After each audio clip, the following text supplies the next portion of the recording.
In the winter of 1907, long before visitors filled galleries and school groups pressed their hands against polished glass, a museum porter in upstate New York was sent below ground to clear a locked storage room no one had opened in years. His name appears only once in the paper trail: Thomas Hale. No title, no portrait, just a small signature under a delivery note and one sentence in the margin of a basement inventory ledger. Crates reopened after water leak, contents inspected by Hale. That should have been forgettable, except the room he entered was not full of broken pottery or cracked display mounts. It was lined with shallow pine boxes, each tagged with early collection numbers written in black ink.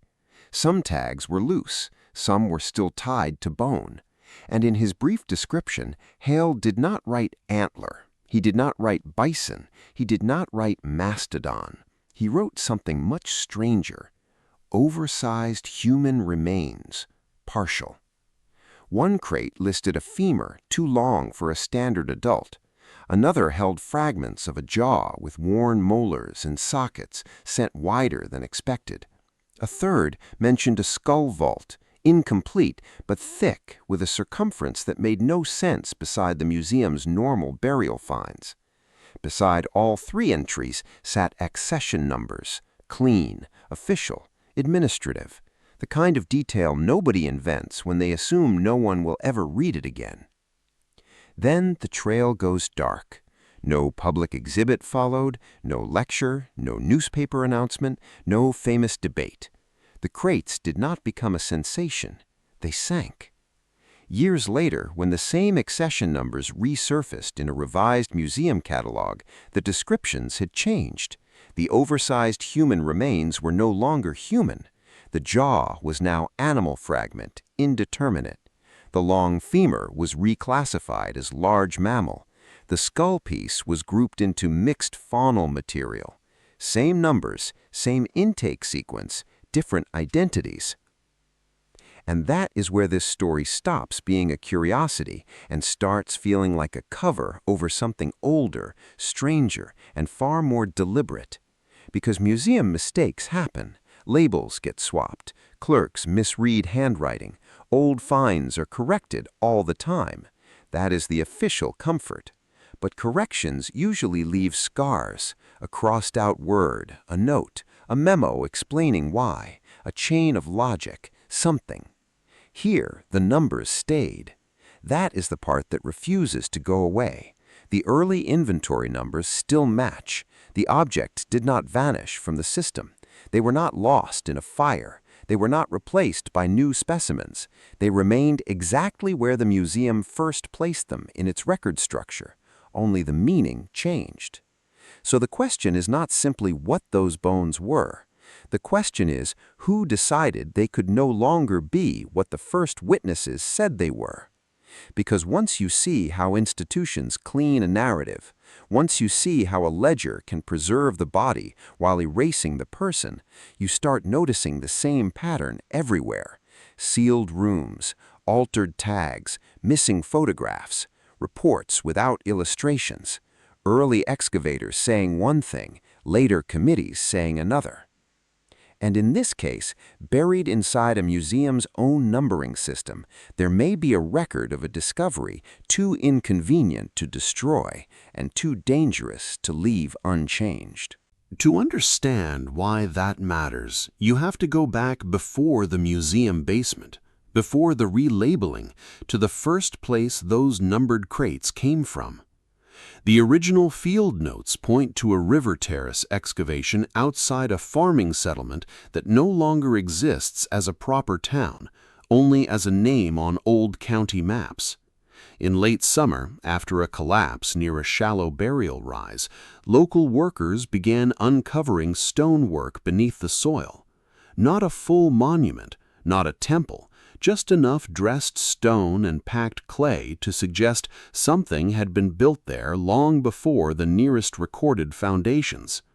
The workers did what people always do when the ground starts answering back. They kept digging.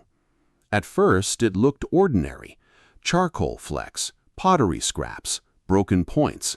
Then one of the men struck a bone that was too straight, too dense, too long to be mistaken for root or branch. More followed, a heavy lower jaw, a rib arc larger than expected, sections of limb bone arranged in a way that suggested intentional burial, not scattered flood deposit. The local physician was called because there was no formal archaeologist nearby. That detail matters. He was not a showman. He was not selling tickets. He was a practical man asked to identify what had been uncovered. In his handwritten note, copied into county correspondence, he described the remains as appearing human in several respects, though unusual in scale. He recommended removal for careful study. That phrase appears again and again in old cases like this, unusual in scale. Soon the museum sent a collector and an assistant. They packed the finds into numbered crates. They took measurements. They wrote temporary labels. One surviving intake summary described the material as skeletal, probable human, exceptional dimensions, pending comparison. Not proven, not sensational, just cautious enough to sound real. And that is what gives this case its force. The first layer of credibility is not a tabloid headline, it is bureaucracy. No one at the beginning writes as if they are making a legend. They write like tired men filling forms. There was also a witness statement from a farmer's wife whose family watched the collection team load the boxes. Years later, she told a local reporter that one of the bones looked like a man's thigh, only longer than anything she had seen, and that the men from the museum spoke in hushed voices once they laid several pieces side by side. She said one of them joked that if it was truly human, they had found a cemetery for people built on a different pattern than ours. That line should have disappeared with gossip. Instead, it echoes strangely against the later records. Because when researchers pulled the museum's accession logs decades afterward, the same number block tied to that river terrace dig was still there. Same shipment month, same donor route, same cabinet assignment. But the descriptions had hardened into something safer: fragment, fauna, indeterminate material. No mention of probable human, no mention of exceptional dimensions. That shift would be easy to dismiss if it happened once, but the first real crack in the official story appears when you compare catalog generations side by side. Not just one card changed, an entire cluster drifted at once. And this is where the case becomes harder to explain away as innocent correction. The museum kept more than one record system. Most large institutions did. There was the field notebook, the intake ledger, the accession card, the shelf label, sometimes a typed departmental summary. If one source goes missing, another can still betray what the object used to be called. In this case, fragments of all of them survived. An early handwritten ledger lists 3 entries in sequence: cranial fragment, large; mandibular section, human-like; femoral shaft, oversized. Not conclusive, but pointed. A later card index tied to the same numbers simplifies them into mammal fragment, jaw section, and long bone, species uncertain. Then a still later typed revision folds the group into comparative faunal material from disturbed context. Notice what happened there. Each step moves the remains farther from personhood. Not false to animal in one leap, that would be obvious. Instead, it slides. Human-like becomes uncertain. Oversized becomes long. Burial context becomes disturbed context. A body becomes debris. That is how narratives are buried without ever looking buried. Then came the photographs, or rather the absence of them. One departmental memo from the 1920s references plate images prepared for restricted internal review. Another file index lists glass negatives associated with the accession block. But when independent researchers tried to locate those images, the envelope was empty. No plates, no contact prints, just a notation saying transferred for reorganization. Transferred where? No answer. Then there are the journals, not published papers, private journals. One assistant attached to the museum's physical anthropology room kept daily notes for just over 5 years. Most of it is dull. Dust, catalog work, borrowed drawers, visiting lecturers. Then, in one entry, he complains about being asked to remove old descriptors from specimens inherited from the Terrace collection, because the wording invited the wrong kind of public interest. He does not explain what that means. He does not need to. The sentence lands like a door closing. Invited the wrong kind of public interest. In public interest in what? Oversized human remains in a museum basement would do it. And if that were still too thin, another rehook appears in the legal archive. A shipping manifest from a temporary transfer between departments lists the same accession range under special handling due to fragile cranial pieces. Not antler, not horn core, cranial pieces. The language slips back for 1 second, as if the older truth surfaced while no one was watching. These are the moments that keep researchers from walking away, not because they prove everything, but because they refuse to line up with the final label. If the material was always animal, why did early records circle so closely around the human frame? Why did multiple staff members use terms like mandibular section, cranial fragment, burial context, and exceptional dimensions? Why do the inventory numbers stay stable while the identity dissolves? And why does the museum's public history of the collection begin only after the uncomfortable descriptors disappear? That may be the darkest part of the whole file. The silence is curated. Not total silence, that would draw suspicion, just enough silence to make the old interpretation look amateur, provincial, embarrassing. A clerical phase, a childish misunderstanding. The institution grows wiser, the past becomes tidier, the case closes itself. Except it doesn't, because the numbers still match. And when the numbers match, the past keeps pointing back to what someone wanted renamed, not removed. Once that pattern becomes visible, the case expands beyond one museum, one river terrace, one basement room, or one cluster of altered cards. Suddenly, you're looking at newspapers from other states that described giant skeleton finds and later issued no follow-up. You are reading county bulletins where excavated remains were first described in recognizably human terms, then absorbed into generalized prehistoric fauna.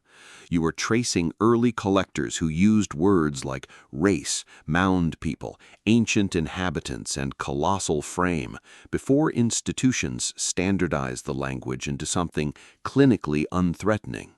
And yes, some of those old reports were exaggerated, some were sloppy, some were fed by local rumor, by pride, by spectacle, by the 19th century's appetite for marvels. Anyone being honest has to say that. But that is exactly why this museum case matters so much, because it is not built on rumor alone. It is built on continuity. Same accession numbers, same intake chain, same cabinet lineage, same specimen block moving through time under different descriptions, while stray memos and secondary records keep leaking hints of the older interpretation. That is not the shape of a campfire story. It is the shape of administrative containment. And containment usually appears when a discovery threatens something larger than a single label. Think about what oversized human remains would imply if even part of the early identification were true. Not fantasy, not 12-foot giants marching through myth, just a population or a line of individuals measurably outside accepted physical expectations, buried in structured contexts, tied to sites with lower stonework, unusual foundations, and layered occupation beneath the official history surface. Now the problem changes. It is no longer just about bones, it is about chronology. Because once buried remains connect to buried architecture, and buried architecture connects to erased settlement layers, you are no longer arguing over anatomy. You are challenging the neat staircase of history itself. You are asking whether older populations, older building phases, and older events were compressed, reassigned, or quietly discarded because they complicated the national story museums were built to tell. That possibility would explain something else, the institutional tone. Museums do not always hide with malice. Sometimes they hide with discipline. They protect consensus. They avoid ridicule. They smooth out anomalies, because anomalies attract fringe attention, donor anxiety, public embarrassment, and professional risk. A curator does not need to join a conspiracy to bury a case. He only needs to decide that the safer label is the responsible label. But once enough safer labels stack on top of each other, you are no longer correcting history, you are manufacturing it. And the people most likely to notice are not always scholars in headline journals. Sometimes it is the archive volunteer, the local historian, the descendant who finds a penciled note in a family Bible, the researcher who compares old tags to new entries and sees that the object never changed, only the story did. Which brings us back to the Terrace collection. Why were there restricted images? Why were descriptors removed? Why did internal language remain more specific than public language? And why, when later summaries mention the excavation at all, do they emphasize uncertainty about context, while saying almost nothing about the unusual size that first triggered the collection? Because if you can make the context messy enough, the evidence stops speaking. Disturbed soil, mixed layers, incomplete recovery, rural witnesses, amateur excavation. Those words do more than describe a site. They neutralize it. They turn an uncomfortable discovery into an administrative shrug. But the old inventory numbers remain like fingerprints under paint. They tell us the museum did not merely inherit a legend, it inherited physical material someone once thought important enough, human enough, and strange enough to isolate, number, and protect. Now imagine the broader implication no one wants to say aloud. What if the oversized skeletons were not rare accidents and not hoaxes, but part of a buried category of finds repeatedly absorbed into safer classifications over decades? What if museums and universities inherited far more anomalous material than the public was ever allowed to connect? Not because every institution shared a master plan. That is too simple. Reality is usually colder than that, more procedural, more fragmented. One curator downgrades an identification, another omits a photograph. A committee delays publication, a drawer is moved, a label is modernized, a site report is summarized instead of reproduced. 50 years pass. The original claim becomes embarrassing folklore, while the altered record becomes official truth. That is how civilizations forget, not in one dramatic burning, in 1,000 small permissions.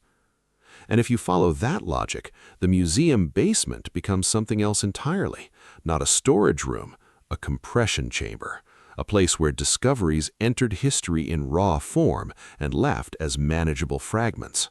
Human became probable human became indeterminate became animal became background noise. By the time the public sees the exhibit, the danger is gone.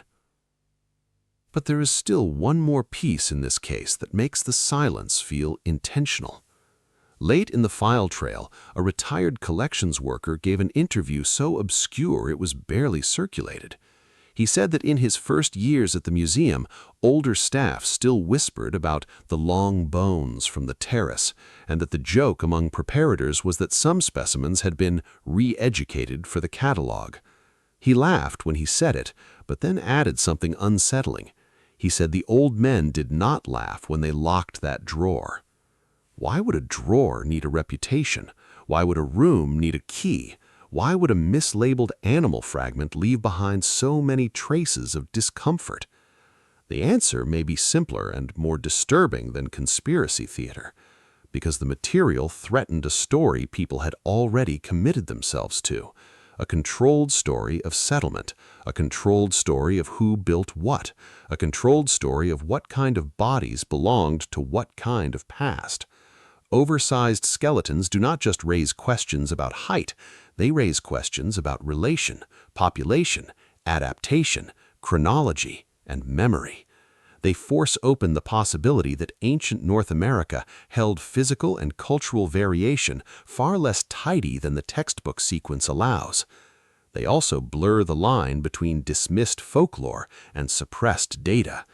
Legends of giants, watchers, old bones, and forbidden mounds stop sounding like isolated superstition when the paperwork begins echoing them from inside the archive.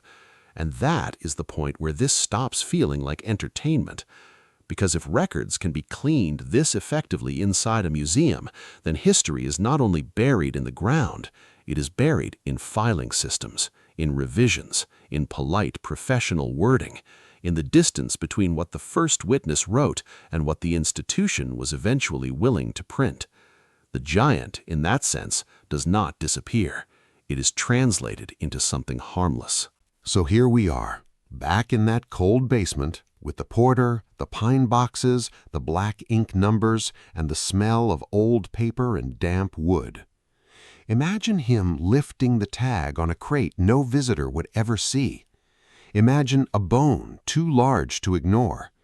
Imagine writing down what is in front of you before the committees arrive, before the terminology hardens, before caution becomes doctrine, before the museum decides what the public is ready to know.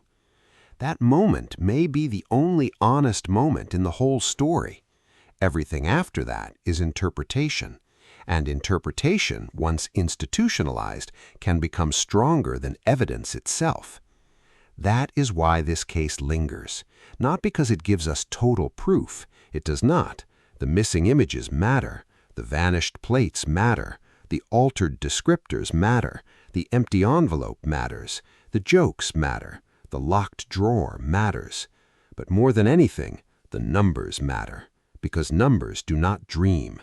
Numbers do not exaggerate. Numbers tie an object to a chain of custody. They survive where language mutates. The early inventory numbers still match, which means the museum did not erase the discovery. It reclassified it. That is a very different act. Erasure destroys the past. Reclassification domesticates it. It leaves the body in the drawer and removes the meaning from the label. It tells future generations that the anomaly was only confusion, that the witness was naive, that the early doctor misread the evidence, that the collector overreached, that the public should move on. But what if moving on is exactly how the buried past stays buried? What if the real boundary between accepted history and forbidden history is not evidence, but permission? Permission to compare old ledgers, permission to ask why terminology changed, permission to notice when internal records sound bolder than public summaries, permission to read the archive like a crime scene. Because once you do that, the museum stops looking like a temple of certainty. It starts looking like a battlefield after cleanup. You begin to see every relabeled fragment as a negotiation, every missing plate as a decision, every softened term as a pressure mark left by a deeper conflict between discovery and doctrine. And maybe that is the most unsettling truth of all. The past does not need to be fully hidden to be lost. It only needs to be renamed. So if you are the kind of person who still trusts the first note in the ledger more than the polished plaque on the wall, stay close to this channel, because the stories that matter most are rarely the ones preserved in full. They're the ones half buried, half denied, and still bleeding through the paperwork. And somewhere in a locked drawer or an unscanned card file, there may still be a bone with an old black number on its tag, waiting for someone stubborn enough to ask why the label changed, but the inventory never did.